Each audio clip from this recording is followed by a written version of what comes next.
I first wish to compliment Cobrapost for this outstanding expose. As Anirudh told you, that it was not some whistleblower who gave them this information. It is not really inside information on the basis of which they have done this expose. It is information just meticulously researched and collected from public websites of different agencies, etc., which have brought about this expose. And it's a mind-blowing expose.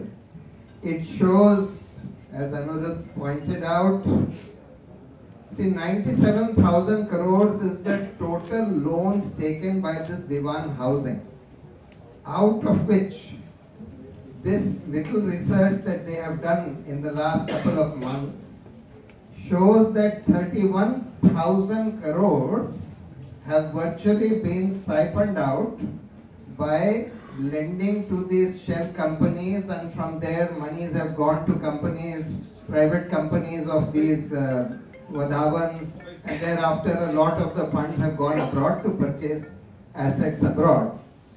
The nature of violations of the laws involved in all this are enormous. There are violations of the Companies Act, there are violations of various Sebi regulations, there are violations of the RBI Act, there are violations of the Penal Code, and there are probably violations of the Prevention of Corruption Act, because it appears, see, as he has pointed out, it is impossible for the lending banks not to have known what is going on, and these are public sector banks who have lent them this money. If they had done even minimum due diligence, they would have known that the loans that they have given to Dewan housing have been virtually siphoned out through shell companies. And therefore, it's absolutely clear that several people, probably complicity of all these agencies, there is complicity of the credit rating agencies, there is failure of the income tax department, there is failure of the serious frauds office, etc. Now, how is such a major scam involving 31,000 crores, involving so many public sector banks, involving so many shell companies, involving so many regulatory agencies? How is it going on? I mean, what is going on in this country? If you see the statement made by Mr. Arun Jaitley on the ICICI Chanda Kochar case, where he says that why is the CBI going after other people? You see, what has happened is, just like Chanda Kochar was at one time a holy cow conferred with Padma Bhushan or Padma Vibhushan or whatever. Same way, other people who were chairman of that ICICI bank like Kamath, etc. have also become holy cows. And there is this nexus and this ring of holy cows that have been created in our financial universe and in our financial system, who at some level or the other seem to be complicit with this kind of fraud and corruption that is going on, as a result of which literally lakhs and lakhs, tens of lakhs. If you see the volume of NPAs today, or rather stressed assets, you see NPA is declared only after they stop evergreening the loan. But if you keep on evergreening the loan, as has been happening, what is called debt restructuring.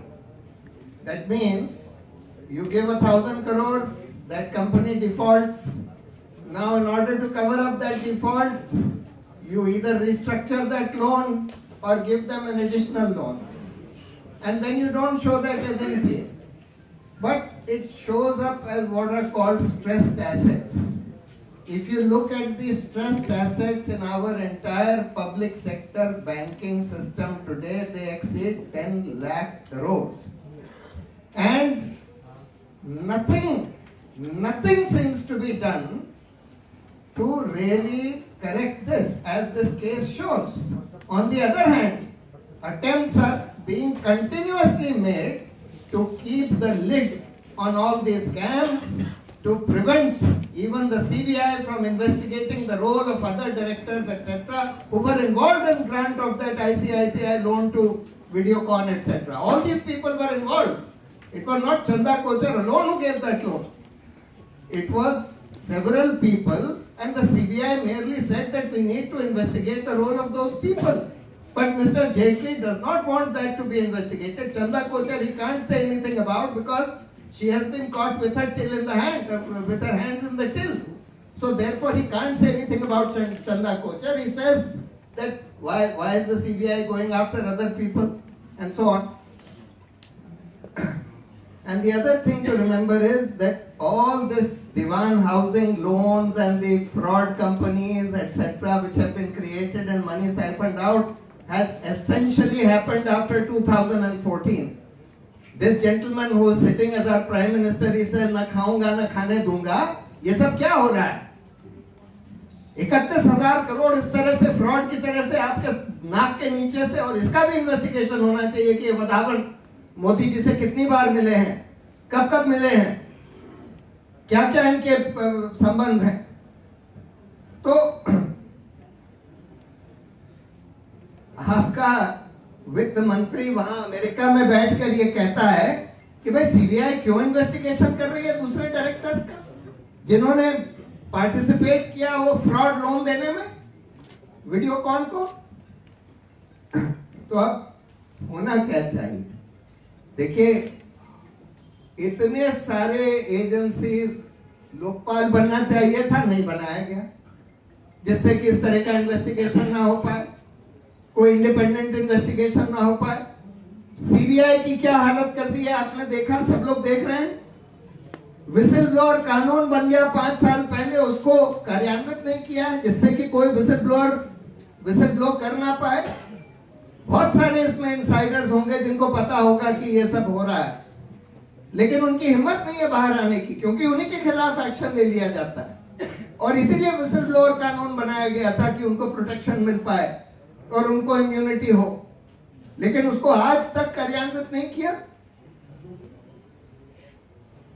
Prevention of corruption act में ऐसे बदलाव कर दिए कि बिना सरकार के permission के कोई सीबीआई या कोई एजेंसी कोई इन्वेस्टिगेशन करप्शन का कर ही नहीं सकती। यानी कि चोर से आप पूछेंगे कि उसकी चोरी का इन्वेस्टिगेशन करने के लिए उसकी परमिशन लेंगे, चोर की ही परमिशन मांगी जाएगी चोरी का इन्वेस्टिगेशन करने के लिए। और ये कानून 2 बार स्ट्राइक डाउन हो चुका है सुप्रीम कोर्ट से। पहले जब सिंगल डायरेक्टिव के फॉर्म में था सीबीआई मैनुअल में, तब हवाला केस में सुप्रीम कोर्ट ने स्ट्राइक डाउन किया, फिर ये इसमें सीबीआई एक्ट में लाए, फिर से सुप्रीम कोर्ट ने स्ट्राइक डाउन किया, अब प्रिवेंशन ऑफ करप्शन एक्ट में लिया और कहते हैं ना खाऊंगा ना खाने दूंगा, जबकि कह रहे हैं कि मैं सबको खाने दूंगा, खुली छूट दूंगा, कोई इन्वेस्टिगेशन नहीं होने दूंगा।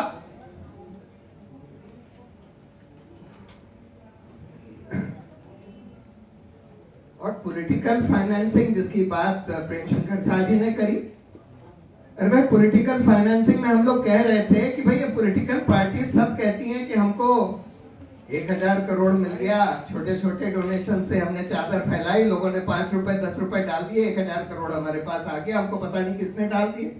हम लोग तब से कह रहे थे, मोदी जी कहते हैं कि हमने नोटबंदी इसलिए करी कि कैशलेस इकोनॉमी हो जाए, कि सारे लोग बैंक के थ्रू ट्रांजैक्शन करें। हम लोग इतने दिन से कह रहे हैं कि भाई अनपढ़ लोगों को तो छोड़िए, आम आदमी को छोड़िए, कम से कम पॉलिटिकल पार्टीज और कैंडिडेट्स के लिए कानून बना दीजिए कि भाई वो सारे ट्रांजैक्शन जो खर्चा करते हैं, डोनेशन लेते हैं, सब बैंक के थ्रू हो। और वो करने के बजाय बिल्कुल उल्टा कर दिया इन्होंने। अब ये कर दिया कि बैंक के थ्रू भी जो पैसा दिया जाएगा उसका भी कोई खुलासा नहीं किया जाएगा कि किसने पैसा दिया। यानी कि आज ये डेसॉल्ट कंपनी जिसने राफेल का घोटाला किया है, वो अगर अपनी सब्सिडियरी हिंदुस्तान में बनाकर जो उन्होंने बना ली है, उसके थ्रू 1000 करोड़ रुपया बीजेपी को दे दे, तो किसी को पता भी नहीं लगेगा कि उसने घूस दे दी, अगर वो इलेक्टोरल बॉन्ड्स के थ्रू दे दे। इलेक्टोरल बॉन्ड्स का एक नया रास्ता खोल दिया है एनोनिमस डोनेशंस का। तो और ये लिमिट हटा दी है जिसका वायलेशन इसमें हुआ है। पहले कानून ये था कि कोई कंपनी अपने टोटल एनुअल प्रॉफिट से कितना 7.5% से ज्यादा पॉलिटिकल डोनेशन नहीं दे सकती। अब इन्होंने वो लिमिट हटा दी है कि भाई तुम लॉस मेकिंग भी हो, तुम्हारा नेटवर्थ इतना है 1 लाख रुपए है और तुम 1000 करोड़ का डोनेशन दे सकते हो। मतलब हद कर दी है, हद कर दी है। और कहते हैं ना खाऊंगा ना खाने दूंगा। पूरे देश को, पूरे बैंकिंग सिस्टम को रोज लूटा जा रहा है, हर तरह से लूटा जा रहा है।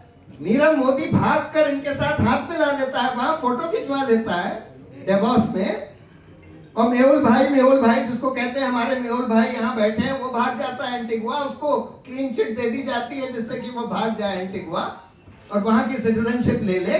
और फिर भी कहा जा रहा है कि भाई हम तो बड़े ईमानदार हैं, मैं तो चौकीदार हूं। बिल्कुल ठीक कह रहा है राहुल गांधी की चोर ही चौकीदार बन गया है। बिल्कुल साफ है कि चौकीदार ही चोर है।